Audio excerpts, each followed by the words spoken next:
Welcome to Windy Night Stories. Tonight's story is Black Bear. Memory. Memory lies in wait for Beverly in the heat of a July night, crouches in the tall grass beside a deserted gravel road, listening, watching, fearing. The Flash. I guess you could call her my best friend, Bev tells her therapist. That night we saw the bear, Let's not talk about the bear again, says Linda. Let's talk about more recent things. Let's deal with what's happening now. Now is exactly what Bev doesn't want to deal with. That means talking about Roger and the impending divorce and the agony, the goddamn agony of all that. When what she'd really rather talk about is Julie, lovable Jules, and the time they had a flat tire outside Nowhere, Michigan, or got rained on in an outdoor cafe in Aspen. Or, longer ago, the time they'd been terrified out of their wits by that bear on a gravel road in the north woods of Minnesota. Jules was always suggesting they go to the woods. Girl of the forest, she called herself. Bev would just as soon stay in the city, go to a movie, but she never crossed Jules. They were with boys that night, Bill and Tommy What's-His-Something, and the boys were waiting back at the campsite while Bev and Jules, not smashed, but certainly a little tipsy on beer, wandered away in search of a discreet toilet spot. On that hot July night with a slow wind swaying the black tops of the pine trees all around them and the crickets singing in the dark, and the tall grass along the roadside whispering in the breeze, that bear had lumbered out of the ditch and onto the road just in front of them, and they had frozen solid in fright, hand finding hand in mutual mute panic. The bear looked at them. They looked at the bear. Neither of them had ever seen so large an animal outside a zoo, and there it was, not more than 10 feet away. They were both sure they were dead, bear food, cub fodder. But then the bear turned and lumbered off the road and into the night, and the girl stumped back to camp trembling, shuddering, giggling, to collapse with delicious helplessness into the arms of those now anonymous boys. It is a story Jules and Bev have told each other 1,000,000 times in the years since then. The hot night, the road, the silent bear with its flash. With sudden uncontrollable horror, Bev is visited by a wild vision in which the scene of the road and the night and the trees is transformed for one inexplicable instant into a different event of such shocking, horrifying clarity that even though she cannot capture its details, like a photographic slide yanked quickly from the screen, she retains the ungodly terror of it and turns to Linda with mouth open and wide eyes. There was no bear. Pardon? Understanding, open-minded Linda. There was no bear. But even as she says it, she cannot imagine why she says it. Of course there was a bear. That's the point of the story. The creeping doubt. She's still a little stunned when she leaves the session. It's as if she suddenly learned she was adopted, or that her father was a secret Nazi. She drives home in her little car, and all the way home she can do nothing but replay the story of the bear, the story they have told so many times, and find it as bothersome as a new filling in a tooth, sharp and jagged and undeniably foreign. Yet she can remember every second of it, every moment. There is the road. There is the moon in the sky. There is the long grass whispering as her bladder is calling. There is Jules, laughing, stricken as dumb as herself at the appearance of the bear. But where is the bear? Suddenly she can see the night, feel the heat, can literally relive the moment except for the image of the bear, which she cannot, to save her life, remember in any real way.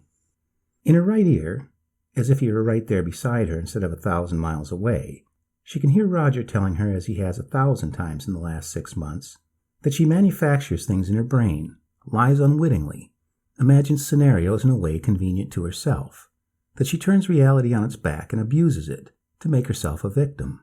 And here is a perfect example. She knows suddenly but certainly that the story of the bear is a lie. But why? Why?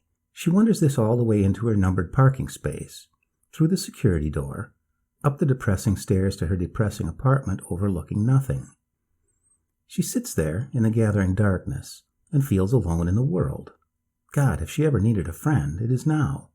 But she sits in that hot apartment with her belongings boxed into cardboard crates all around her and doesn't yet dare call Jules.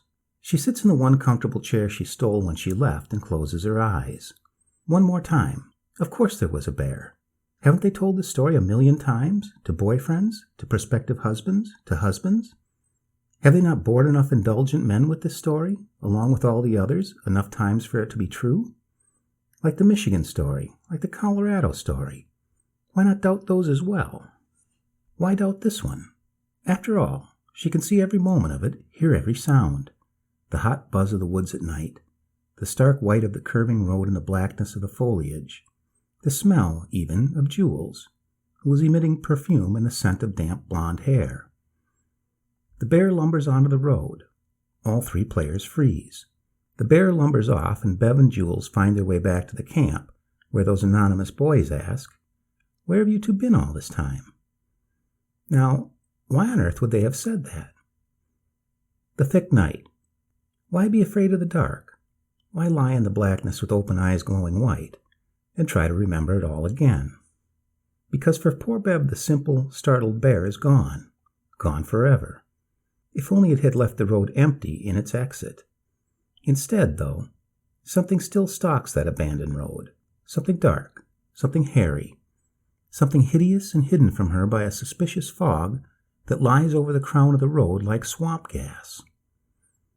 Unfortunately, she drifts into sleep and rides that sleek black mare down road after road until they come to the fateful one. Whimpering, perhaps, she has no witness any more. She begs to be left behind, but the pace is unrelenting, unforgiving, and in her feverish dream she sees it all, and wakes screaming into the darkness of that strange room, that hard bed, and cannot remember a single detail but that she knew. For that awful instant she knew. Sweating, heart pounding, she knows she must go insane or talk to Jules. The man. Jules lives with her husband on a 2-acre lot, on the rim of the city's ragged suburban edge. She plays with the kids in a swimming pool in the backyard in a bikini, something Bev would not imagine doing anymore, and brushes that thick blonde hair out of her blue eyes in exactly the same way she did at age 18. Bev cannot imagine anything she can do the same way as she did at age 18, except talk to Jules. Though it's been a long time, too long, there's no awkwardness. They don't even have to make conversation, just get right into the meat of it. "You're divorcing Roger," says Jules, seeing it all in her face. "Finally. It's about time, babe." "He's divorcing me. The bastard. Let's give him a prank call right now." Bev can't help but giggle, and David, Julie's tow-headed boy, 12 or 13 by now, giggles infectiously under Jules' slim-fingered grasp, her child. "This is Auntie Bev," says Jules. "She's nuts, just like you." "Just like you," Bev tells her as the boy grins winningly, then pulls away and does a cannonball into the pool. God, he's grown. "Where are you staying?" asks Jules suddenly, just because the question has occurred to her. No change there. "I'll bet the bastard's staying in the house." "I've got an apartment." "Stay here." She is beautiful, isn't she? Bev has always known this, but from time to time she's reminded. And sitting out here on Jules' deck with her half naked and poised behind expensive sunglasses, she remembers again. Suddenly she feels very low, very dirty, bringing her awful problem into Jules' happy household. "I couldn't." "Oh, baloney. You can't be staying in an apartment while that beast is squatting in the house you two worked on so hard. I won't take no for an answer." "Jules." "Yeah? What?" "You remember the time we saw the bear?" "The bear? Oh, God, the bear. I didn't think we were going to walk away alive from that one. You remember how big it was? You remember how—" "I've been thinking," says Bev carefully. "I've been thinking lately about that night." "Well, think now, because Will's told me if he hears that story one more time, he's leaving me." But Bev is determined to push through now that she's started. "Can't you remember it?" "Of course I can. There's you and me on the road, when out of the bushes comes—" "Comes what?" asks Bev. "A bear. The star of the story." "It was a bear?" "What do you mean?" Jules' smile is gone now, her eyes probing. "It was a bear, then. You're sure?" A frown now, Jules doubting her ears. "Of course it was a bear." "Could it have been something else?" asks Bev, rushing. "A big dog? A moose? A beaver?" "A beaver? No, it was not a beaver. What are you getting at? Think, girl." "There we are, on the road. That bear comes out of nowhere, and that man is waving at us to—" As Jules sits, open-mouthed, Bev can see that same stricken look of anguish she has experienced so many times in the last few days and can feel only guilt and remorse. Jules stands abruptly and leaves the room, and Bev can hear her vomiting in the bathroom. On that dark night. Okay, now, says Jules. She has thrown a pretty wrap over her swimsuit and she is drinking coffee at the kitchen table. We went down the road, we heard a noise, and... I don't know, says Bev, feeling tired, befuddled. Maybe if we don't concentrate on it directly, maybe if we think about other things that happened that night, something will click. That man, says Jules, ignoring Bev's suggestion. I said, that man, and when I said it, I had the clearest image of it that you could believe, but now I can't see it at all. She wrinkles up her face, and Bev knows she is scanning, staring, going over every inch of that road in her mind, as Bev has, and coming up only with the bear. Bev isn't listening. She runs her finger around the rim of her water glass and looks at her friend. Her hair was about the same style. She wore leather sandals that squeaked in the dark. It was hot, and exhibitionist Jules was wearing a bikini top, a pair of red shorts, a crucifix on a glinting chain. Her face aghast in terror, her eyes as blank as if the soul had left her body, looking up in supplication and, oh God, oh my God, and flash. There was no man, says Bev, interrupting Julie's chatter. There was no man, but we were gone for an hour, more. The boys were searching for us, but we were crazy. We made them pack up and take us home that night. And we were afraid of the woods, of the trees, of the grass. We sat in the back seat of the car with our eyes closed until they told us they could see the lights of the city. And Jules, beautiful porcelain Jules, went in the bathroom and threw up again. A trip in time. By the time Willis comes home, they have the state map spread out on the table and have made an amazing discovery. While they were getting older, the world has been shaking, shrinking. Couchiching State Park, once a 3.5-hour drive away, teetering on the rim of the civilized world, is now just a stone's throw from the last stoplight, only an hour from Julie's suburban home and encroached on all sides by housing developments. Bev does the talking, knowing Jules will cave in. We're going to run out there and relive our past. He is professional. He is grave. It's almost 6 o'clock. It'll be dark in a couple of hours. Take the kids on a picnic this weekend. No, says Bev, forcing a cheerful smile onto her lips, terrified they will be thwarted because she feels strongly that it must be now. Another week, another day, and civilization will swallow up their only chance to finally understand what happened to them. We'll be back before the kids go to bed. This is important to me at this moment in my life. He shrugs. And then I suppose I'll have to hear this story for the next 20 years. But he's smiling. We hope, says Jules a little childishly. In the car on the way up, no radio, no conversation between the two usually talkative friends. Bev watches the long shadows spread by the evening sun along the cracked asphalt of the highway. Jules sits cross-legged on the seat like a meditating yogi, whispering to herself as she tries, again and again, to visualize the scenes or at least get the bear back. Because that is their problem now. One reason they must go forward is that they cannot go back. For the life of them, for all the time they have told the story to each other and others, neither one of them can any longer visualize the bear. Outside the windows, the houses are farther apart, but there is still a lot of new construction going on. An apartment complex, a fast food restaurant, a strip mall. Bev rolls down her window to see if she can smell the forest, but there is nothing but the wafting fumes of a diesel truck ahead of them. They reach the wooden gates of the park, rough, massive, on great black hinges, and Bev finds herself thinking, as she does about each thing they pass, that was probably here back then. That was probably here. We probably saw that. Down the uneven asphalt road, past the deserted picnic area with shelters, tilted garbage cans, dripping faucet on a pipe. Up the hill she suddenly remembers, yes, the campground will be just on the other side. Tall pines, rounded wooden posts, long grass. It's abandoned. The trash cans are gone, the campsite signs weathered into illegibility. They closed it, says Bev, stunned. There is something indescribably forlorn about it. Not a thing moving. Weeds growing up where there should be tents and lawn chairs. Daisies poking out of a rusted fire pit. We can go back, says Jules, peering out the window. "I just remembered. It was a moose." "A moose?" "Well, or an elk. I don't know the difference. I remember the horns, though." "Antlers," says Bev absently. But doesn't she remember them too? Maybe. Maybe it was an elk. That would be large. That would be terrifying to two girls. "We can go back," says Jules, and Bev sees that she is trembling. "It wasn't any elk," she tells her. "Come on."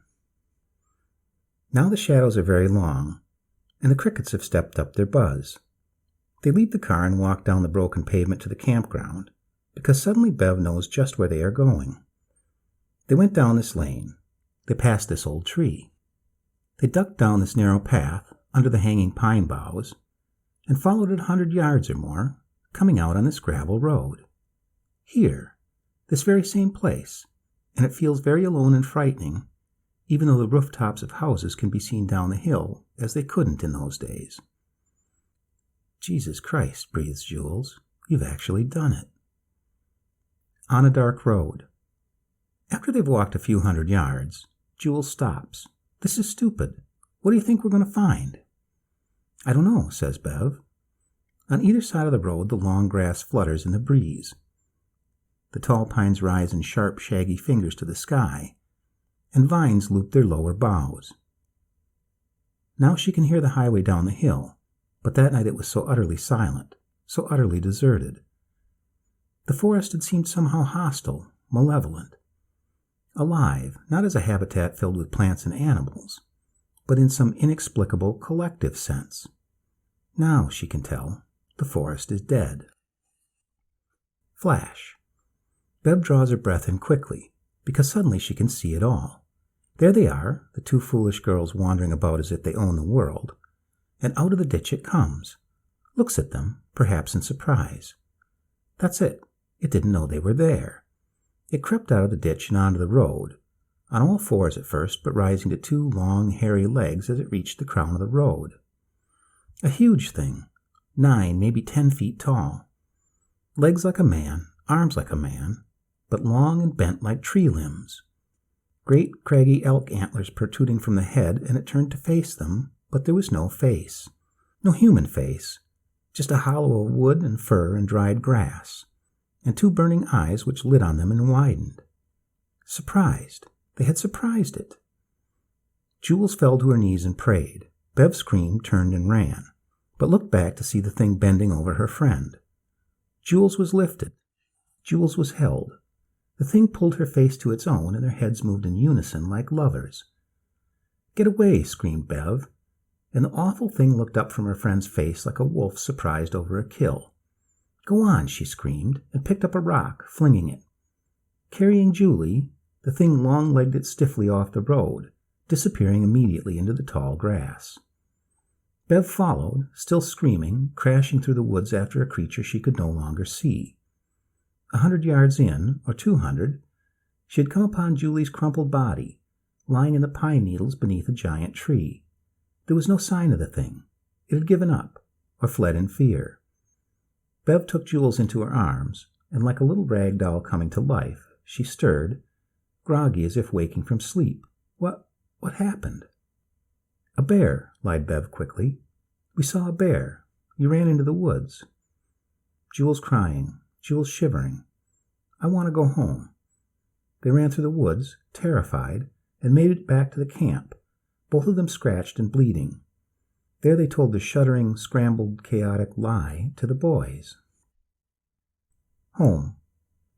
"Come on," Bev tells her friend. "Let's go home. This is it? Maybe it was a bear. Maybe it was an elk. Whatever it was, we can't live around here anymore."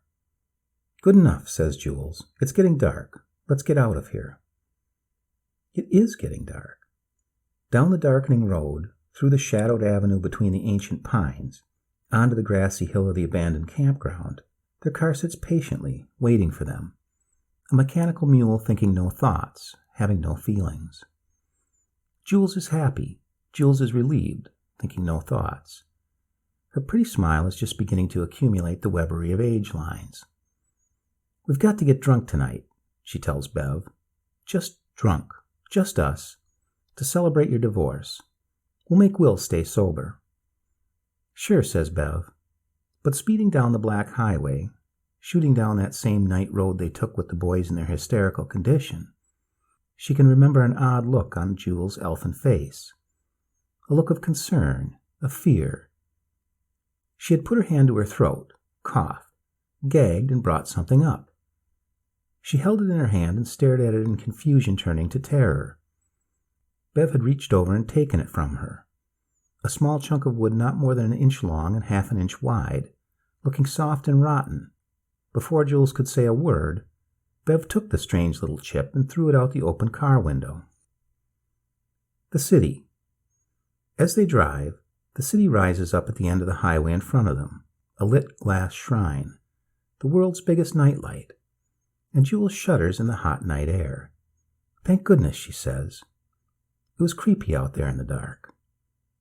"You never used to feel that way," says Bev. "Of course I did. I've always been a city girl at heart." And there is so much concern in her voice, so much horror in her face, that Bev lies to her old friend one more time. "Of course you were," she says. "I remember now. You were the city girl, and I belonged to the forest." The end.